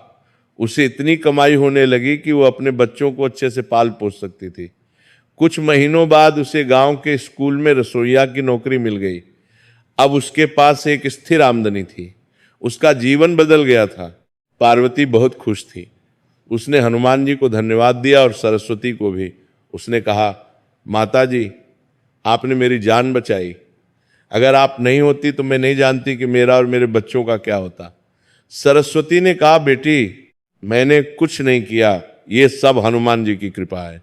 और हाँ, एक बात याद रखना, जब भी तुम्हें मौका मिले दूसरों की मदद जरूर करना। जो कुछ तुमने सीखा है वो दूसरों को भी सिखाना। यही सच्ची भक्ति है। मातृ के लिए कारुण देख सकते तो के एक कारुण देख सकते, 200 को युचिनी का प्राति सत्य कारुण के लिए जो कुछ को तरीका कर रहा है। पार्वती ने भी दूसरों को ये कथा सुनानी शुरू कर दी। उसने अपने गांव की कुछ महिलाओं को ये कहानी सुनाई। उन महिलाओं ने भी मंगलवार का व्रत शुरू किया। इस तरह ये कथा गांव गांव में फैलती गई। हर जगह लोग इस कथा को सुनते थे और हनुमान जी की भक्ति करने लगते थे। जो भी सच्चे मन से भक्ति करता था उसके जीवन में सकारात्मक बदलाव आते थे। कई साल बीत गए। सरस्वती और विश्वनाथ अब बहुत बूढ़े हो गए थे। उनकी उम्र 80 साल के करीब पहुंच गई थी। उनका शरीर बहुत कमजोर हो गया था, लेकिन उनका मन अभी भी मजबूत था और उनकी आस्था अटल थी। एक दिन सरस्वती ने अपने पति से कहा, स्वामी, हमारी जिंदगी बहुत अच्छी रही। हमने बहुत सुख दुख देखे, गरीबी देखी, अमीरी देखी, अपमान देखा, सम्मान देखा, लेकिन सबसे बड़ी बात यह रही कि हनुमान जी ने हमेशा हमारा साथ दिया। उन्होंने हमें कभी अकेला नहीं छोड़ा। जब हम सबसे मुश्किल समय में थे तब उन्होंने हमारी मदद की। मुझे लगता है कि अब हमारा समय पूरा हो रहा है, अब हमें जाने की तैयारी करनी चाहिए। विश्वनाथ ने कहा, हाँ, तुम सही कह रही हो। हमने अपना जीवन अच्छे से जिया, हमने अपने बच्चों को अच्छे संस्कार दिए, अब उन्हें भी हमारे बिना अपना जीवन जीना सीखना होगा। सरस्वती ने कहा, स्वामी, मेरी एक इच्छा है। मैं चाहती हूं कि हमारी ये कहानी, ये कथा हमेशा जीवित रहे। जो भी इस कथा को सुनेगा उसे हनुमान जी की कृपा मिलेगी। इस कथा को पीढ़ी दर पीढ़ी आगे बढ़ाना चाहिए। विश्वनाथ ने कहा, हाँ, मैं इसे लिख दूंगा। मैं इस पूरी कथा को संस्कृत और हिंदी दोनों में लिख दूंगा ताकि ये हमेशा के लिए सुरक्षित रहे। कुछ हफ्तों बाद सरस्वती की तबीयत बिगड़ने लगी। उसे कमजोरी महसूस होने लगी। उसे खांसी भी आने लगी। डॉक्टर ने कहा कि ये बुढ़ापे की कमजोरी है, कोई खास बीमारी नहीं है। लेकिन सरस्वती को पता था कि उसका समय आ गया है। फिर भी उसने अपना मंगलवार का व्रत नहीं छोड़ा। हालांकि अब वो मंदिर तक नहीं जा पाती थी, लेकिन वो घर पर ही पूजा करती थी।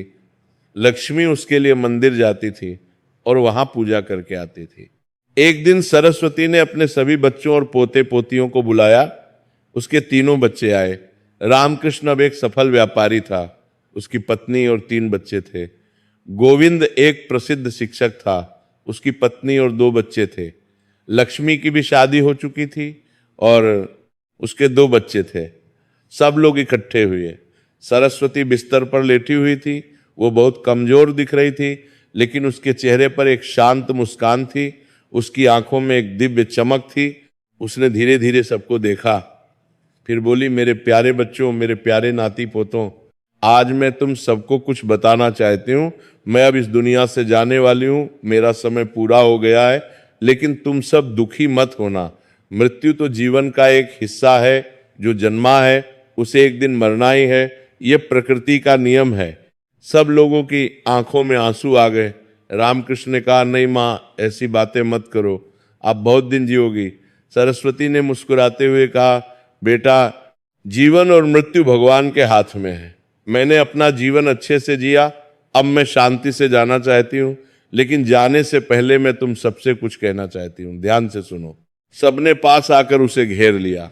सरस्वती ने कहा, मेरे बच्चों, तुम सब याद रखना कि जीवन में धन और संपत्ति से बड़ी चीज है विश्वास और भक्ति। हम बहुत गरीब थे, हमारे पास खाने के लिए भी नहीं था, लेकिन हमने कभी अपना विश्वास नहीं खोया। हमने हनुमान जी की शरण ली और उन्होंने हमें संभाला। आज हमारे पास सब कुछ है, लेकिन ये सब भगवान की कृपा से है। इसलिए तुम सब कभी भी अहंकार मत करना, हमेशा विनम्र रहना। उसने आगे कहा, और सबसे महत्वपूर्ण बात, हमेशा दूसरों की मदद करना। जब मैं सबसे मुश्किल समय में थी, तब एक बूढ़ी औरत ने मेरी मदद की। उसने मुझे रास्ता दिखाया, उसने मुझे सिखाया कि असली भक्ति क्या है। तुम सब भी ऐसा ही करना। जब भी तुम्हें कोई जरूरतमंद मिले, उसकी मदद जरूर करना, पैसे से, समय से, ज्ञान से, जो भी तुम्हारे पास हो उससे मदद करना। यही सच्चा धर्म है। उसने अपने पोते पोतियों को देखा और कहा, मेरे बच्चों, तुम लोग बड़े हो रहे हो, तुम्हारे पास आज सब सुविधाएं हैं, अच्छे स्कूल, अच्छे कपड़े, अच्छा खाना, लेकिन याद रखना कि यह सब कैसे मिला। तुम्हारे दादा दादी ने बहुत मेहनत की, उन्होंने बहुत कठिनाइयां सही, और सबसे महत्वपूर्ण, उन्होंने कभी अपना विश्वास नहीं खोया। तुम भी हमेशा मेहनत करना, ईमानदारी से रहना और भगवान में विश्वास रखना। उसने विशेष रूप से लक्ष्मी से कहा, बेटी, तुम मेरी इकलौती बेटी हो, तुम्हें एक खास जिम्मेदारी देती हूँ। ये कथा जो मैंने तुम्हें सुनाई है, इसे आगे बढ़ाना, अपनी बेटियों को सुनाना, अपने पड़ोसियों को, अपने दोस्तों को सुनाना। जो भी मुसीबत में हो उसे कथा सुनाना और उसे हनुमान जी की शरण में जाने के लिए कहना। ये कथा बहुत पवित्र है, ये लोगों का जीवन बदल सकती है। लक्ष्मी ने रोते हुए कहा, हाँ माँ, मैं वचन देती हूँ, मैं इस कथा को कभी नहीं भूलूंगी और हमेशा इसे आगे बढ़ाऊंगी।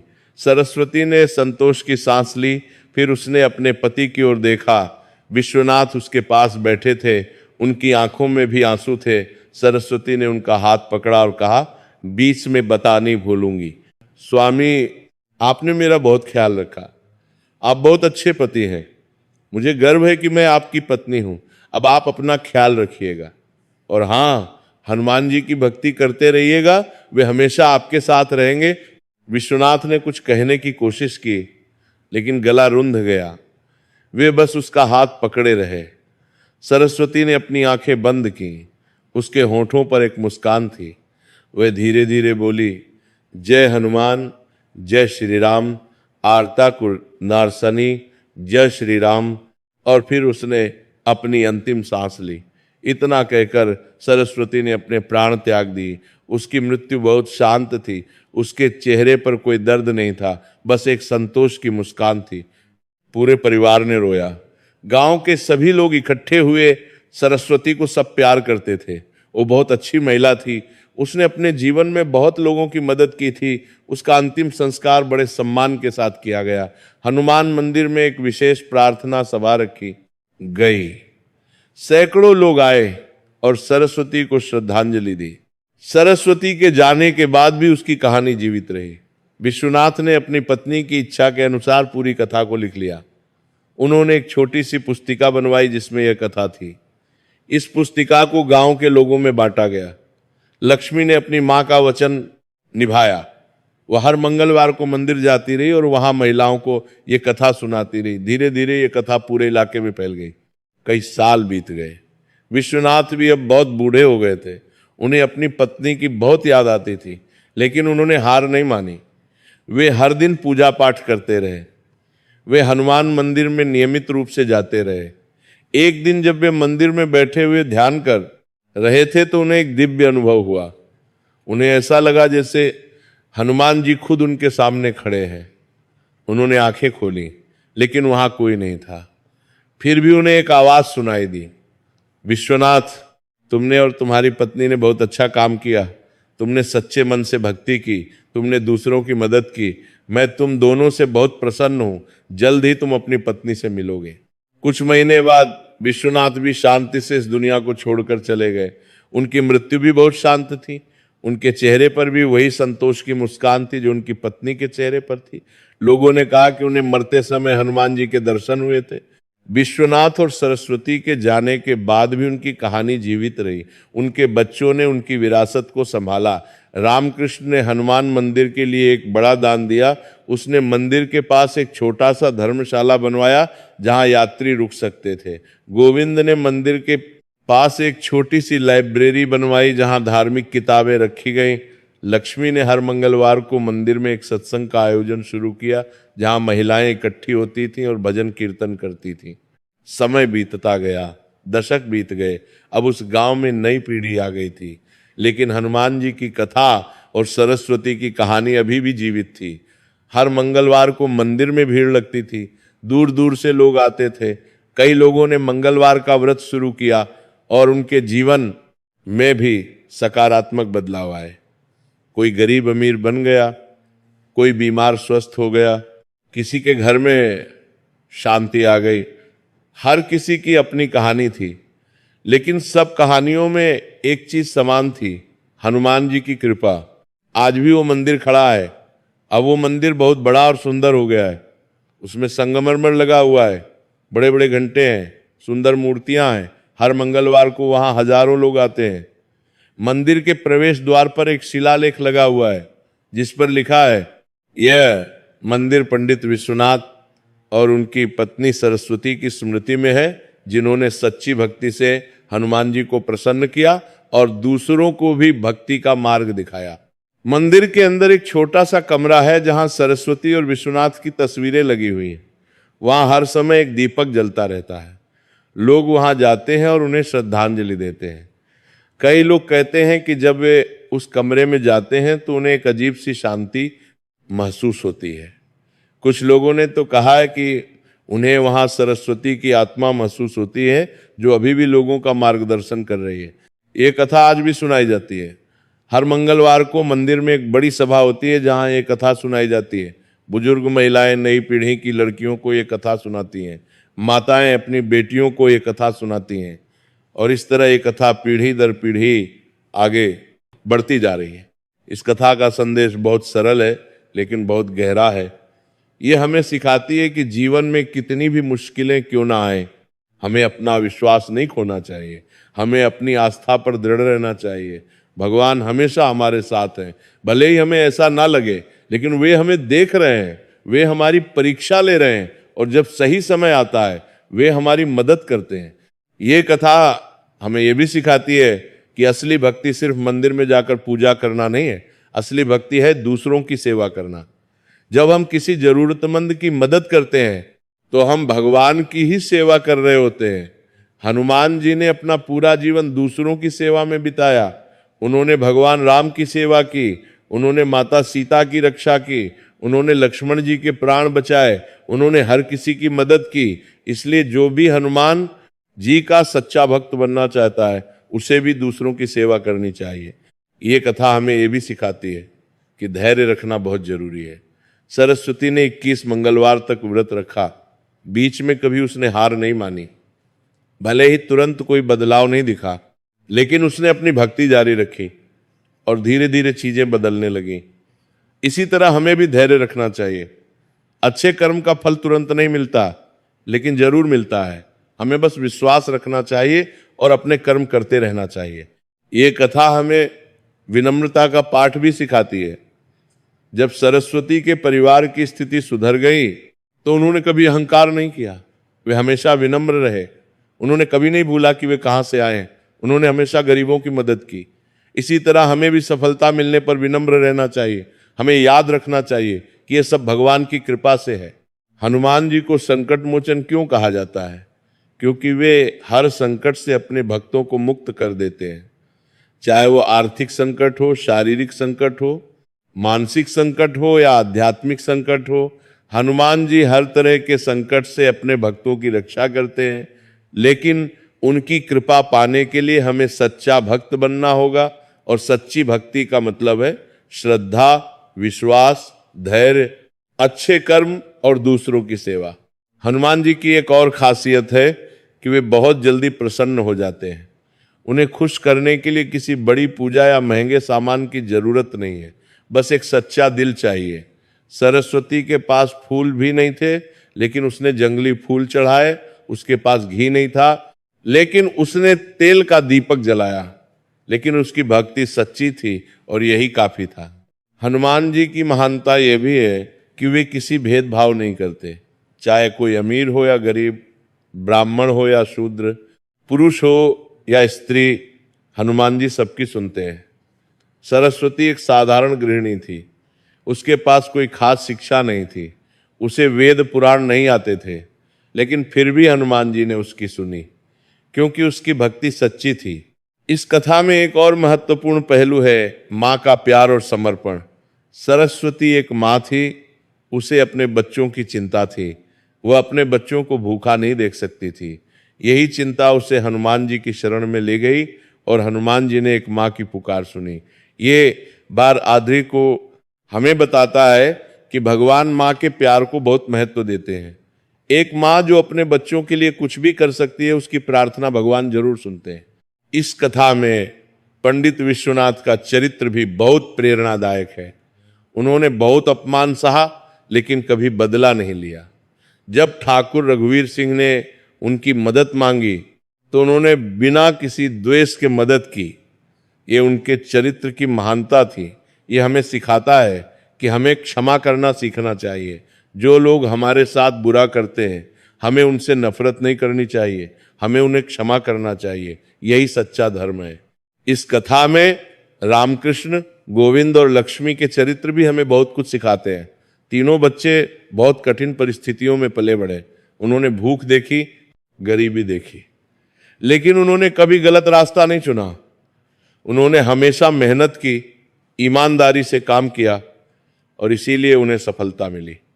यह हमें सिखाता है कि चाहे परिस्थितियां कितनी भी कठिन हों, हमें अपने मूल्यों से समझौता नहीं करना चाहिए। इस कथा में बूढ़ी औरत का चरित्र बहुत रहस्यमय है। वह कौन थी? शायद कोई देवी थी, शायद हनुमान जी खुद किसी रूप में आए थे।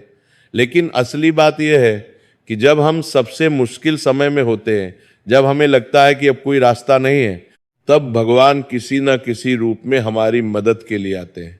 कभी वे किसी इंसान के रूप में आते हैं, कभी किसी घटना के रूप में, कभी किसी विचार के रूप में। हमें बस ध्यान देना होता है और उन संकेतों को समझना होता है। ये कथा हमें यह भी बताती है कि भक्ति किसी एक दिन का काम नहीं है, ये जीवन भर की यात्रा है।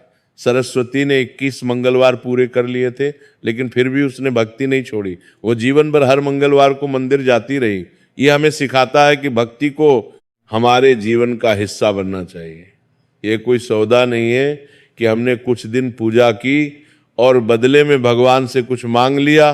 भक्ति तो एक रिश्ता है, भगवान के साथ हमारा रिश्ता, और रिश्ते को बनाए रखने के लिए निरंतरता जरूरी है। इस कथा में दान और सेवा का भी बहुत महत्व है। सरस्वती को कहा गया था कि हर मंगलवार को किसी जरूरतमंद की मदद करो। ये बहुत महत्वपूर्ण है। जब हम दूसरों को देते हैं तो वास्तव में हम खुद को ही समृद्ध करते हैं। जब हम किसी भूखे को खाना खिलाते हैं तो हमारा दिल भर जाता है।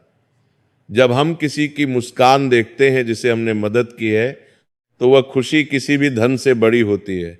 इसलिए हमें नियमित रूप से दान करना चाहिए, चाहे वो छोटा हो या बड़ा, लेकिन करना जरूर चाहिए। ये कथा हमें समय के महत्व के बारे में भी बताती है।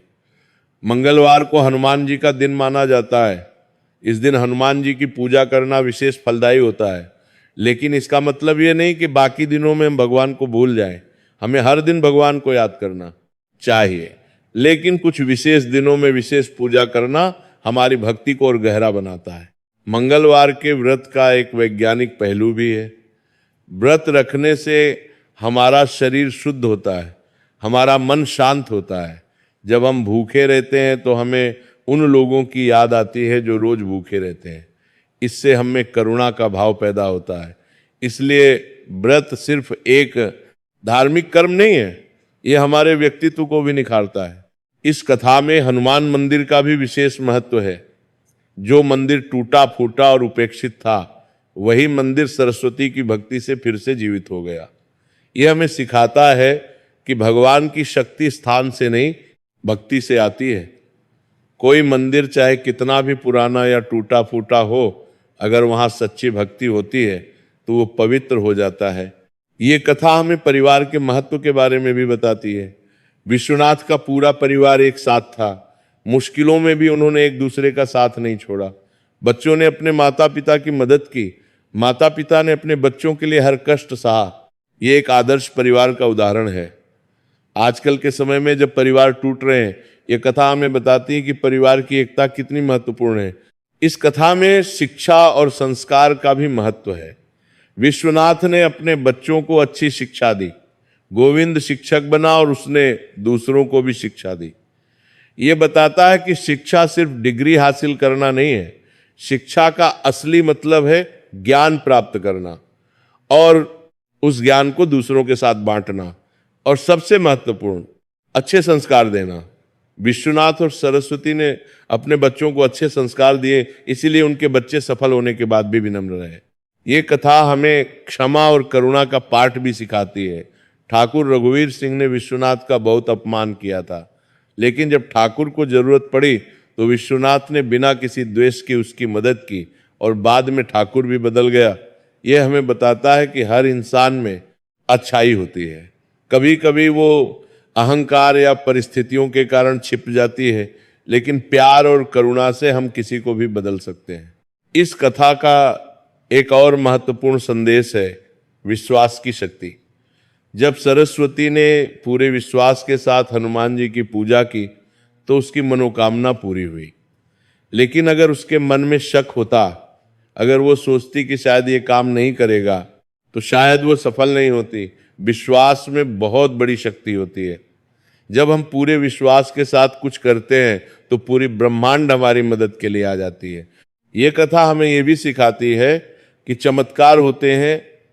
लक्ष्मी की बीमारी का अचानक ठीक हो जाना एक चमत्कार था, लेकिन चमत्कार तभी होते हैं जब हमारी भक्ति सच्ची होती है। भगवान हर किसी के लिए चमत्कार नहीं करते, लेकिन जो सच्चे भक्त होते हैं उनके लिए भगवान जरूर कुछ ना कुछ करते हैं। इस कथा में पार्वती का चरित्र भी महत्वपूर्ण है। वह एक विधवा थी, बेसहारा थी, लेकिन उसने हार नहीं मानी। उसने सरस्वती की बात मानी और हनुमान जी की शरण में गई और उसका भी जीवन बदल गया। ये बताता है कि भगवान हर किसी की सुनते हैं, चाहे कोई कितना भी दुख में हो। अगर वो भगवान की शरण में जाता है तो उसे जरूर मदद मिलती है। यह कथा परंपरा के महत्व को भी दर्शाती है। कैसे एक कथा पीढ़ी दर पीढ़ी आगे बढ़ती है और लोगों के जीवन को प्रभावित करती है। सरस्वती ने पार्वती को कथा सुनाई, पार्वती ने दूसरों को सुनाई, और इस तरह ये कथा फैलती गई। हमारी भारतीय संस्कृति में कथा कहानियों का बहुत महत्व है। इन कथाओं के माध्यम से हम अपने मूल्यों, अपनी संस्कृति, अपने धर्म को आगे की पीढ़ियों तक पहुंचाते हैं। हनुमान जी के बारे में कहा जाता है कि वे चिरंजीवी हैं, मतलब वे आज भी जीवित हैं। वे इस धरती पर ही कहीं विचरण कर रहे हैं। कभी कभी वे अपने भक्तों को दर्शन देते हैं। शायद वो बूढ़ी औरत स्वयं हनुमान जी ही थी जो सरस्वती को मार्गदर्शन देने आए थे। ये विश्वास हमारे मन में आस्था जगाता है कि भगवान हमसे बहुत दूर नहीं है, वे हमारे बहुत पास हैं। अंत में यह कथा हमें जीवन के असली उद्देश्य के बारे में बताती है। जीवन का उद्देश्य सिर्फ धन कमाना या सुख सुविधा जुटाना नहीं है। जीवन का असली उद्देश्य है आध्यात्मिक विकास, दूसरों की सेवा और भगवान के साथ एक रिश्ता बनाना। सरस्वती और विश्वनाथ ने यह समझ लिया था, इसलिए उनका जीवन सफल रहा। उन्हें मृत्यु के समय भी कोई भय नहीं था, क्योंकि उन्हें विश्वास था कि वे भगवान के पास जा रहे हैं। तो मेरे भाइयों और बहनों, ये थी संकट मोचन हनुमान जी की अद्भुत कथा। ये कथा हमें बहुत कुछ सिखाती है। हमें सिखाती है विश्वास, भक्ति, धैर्य, सेवा, क्षमा, करुणा और प्रेम। अगर आप भी किसी संकट में हैं, अगर आपके जीवन में कोई समस्या है, तो हनुमान जी की शरण में जाइए, सच्चे मन से उनकी पूजा कीजिए, दूसरों की सेवा कीजिए और देखिए कैसे आपका जीवन बदलता है। हनुमान जी संकट मोचन है, वे हर संकट को दूर कर सकते हैं, लेकिन याद रखिए भक्ति सच्ची होनी चाहिए। दिखावे की भक्ति से कुछ नहीं होता। भगवान दिल देखते हैं, बाहरी चीजें नहीं। इसलिए अपने दिल को साफ रखिए, अच्छे कर्म करिए और भगवान में विश्वास रखिए। जय हनुमान, जय संकट मोचन, जय बजरंग बली, हर हर महादेव, जय श्री राम। बोलो बजरंग बली की जय। इस पवित्र कथा को सुनने से आपके सभी संकट दूर हों, आपके घर में सुख समृद्धि आए और हनुमान जी की कृपा हमेशा आप पर बनी रहे। इस कथा को आप भी दूसरों को सुनाइए। जो भी इस कथा को सुनेगा या सुनाएगा, हनुमान जी उसकी रक्षा करेंगे और उसके सभी मनोरथ पूर्ण करेंगे। जय हनुमान ज्ञान गुण सागर, जय कपीश तिहु लोक उजागर, रामदूत अतुलित बल धामा, अंजनी पुत्र पवन सुत नामा, महावीर विक्रम बजरंगी, कुमति निवार सुमति के संगी, जय जय जय हनुमान गुसाई, कृपा करहु गुरुदेव की नाई। इति श्री हनुमान संकट मोचन कथा संपूर्णम।